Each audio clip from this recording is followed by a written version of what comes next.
Been so out in the open, but our next guest was sounding the authoritarian alarm months ago.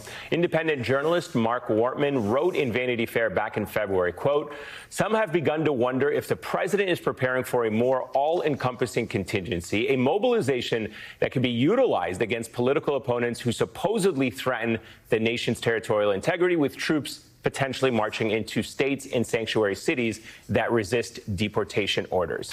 Mark Wortman, who wrote those words, is with us now. Very prescient, I would have to say. When we met, you gave us, basically you told me what is going to happen has been slowly playing out. I'm curious to get your thoughts on what do you make of what we're seeing right now, and what is the worst case scenario that could unfold as a result of President Trump potentially deploying the National Guard in major American cities like he did in D.C.?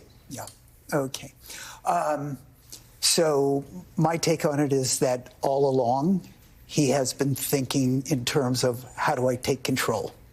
And if you're going to take control, you need to have a ground presence. So you need to set up, basically a reason that you could make war on the resistance. And the resistance is primarily in blue states. It's primarily in the major cities in the blue states. So you start creating a potential for violence there against the American government forces. So worst case scenario, he tries to send in this, one of the strike forces that he's designing to help ICE with its immigration deportation seizures. And then resistance develops. Perhaps it turns violent. I hope not, but perhaps it does. And then suddenly he has a reason to invoke the Insurrection Act.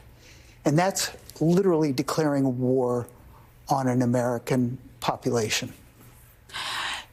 Did you get this thinking from reading Project 2025? Did you see, because I feel like Project 2025, which was the sort of blueprint, the legal blueprint for all of this published by the Heritage Foundation, had a lot of callbacks, a lot of the sort of zombie laws that Trump would then enact. And we've seen them, from Comstock for abortion pills to, the Insurrection Act to the Alien Enemies Act. I mean, we've seen a lot of these zombie laws be the legal framework. Is that where you got this thinking from, or was it something else? No, really, it was from looking at what he did in his first term when he was frustrated that during the Black Lives Matter, George Floyd protests, that he wanted to invoke the Insurrection Act. He threatened to, and his own people pushed back. Defense Secretary Mark Espy, General Milley, Chairman of the Joint Chiefs of Staff, they were very clear that they couldn't support that. So he understood that he needed to stack a future Defense Department with people who were going to be yes men. And so since he came into office, he's removed the Chairman of the Joint Chiefs of Staff, the Commandant of the Coast Guard, the JAG officers who would be responsible for making determinations on live fire. And so he's removed people who had a sense of independence and replaced them with people who want basically to serve at the president's will. And they forget that they take an oath to the Constitution. They don't take an oath to the president.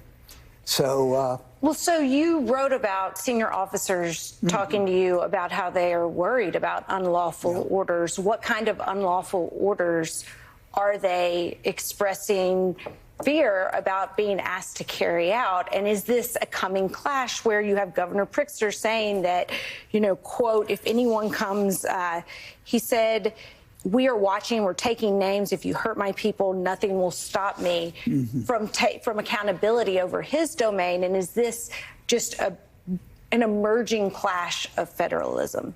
I think it is there. It's in the offing. I don't think there's any question about that.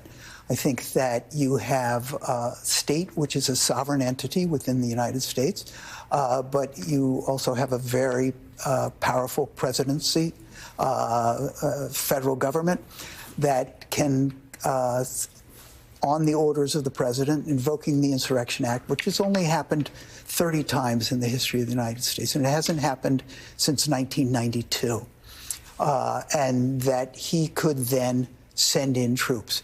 You create the situation for the troops where they're going to be faced with the potential for unlawful orders, fire on a peaceful crowd. Did the officers you spoke to, did anyone say they would be willing to say no if that is an order that they are given?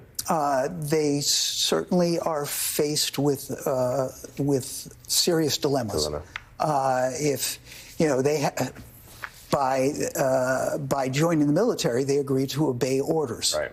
And if the orders are unconstitutional, you need to make a decision. So how do you decide that the orders are so illegal or so unconstitutional that you can't obey them? Because when you disobey orders, you run very, very serious risks. You'll lose your job, right, which is probably the least of it, and then you could get court-martialed and all the way up to being considered treasonous and facing the death penalty. Mark, a heavy topic. I hope we can have you back to keep dissecting this in the future. Or even better than that, I hope that everything just turns out to be rainbows and sunshine and we never see you again. Yeah. Anyway, so thank you. Thanks, Mark. Thank you. Next, an update on our breaking news we brought at the top of the show. We'll show you brand new video just in of one of the planes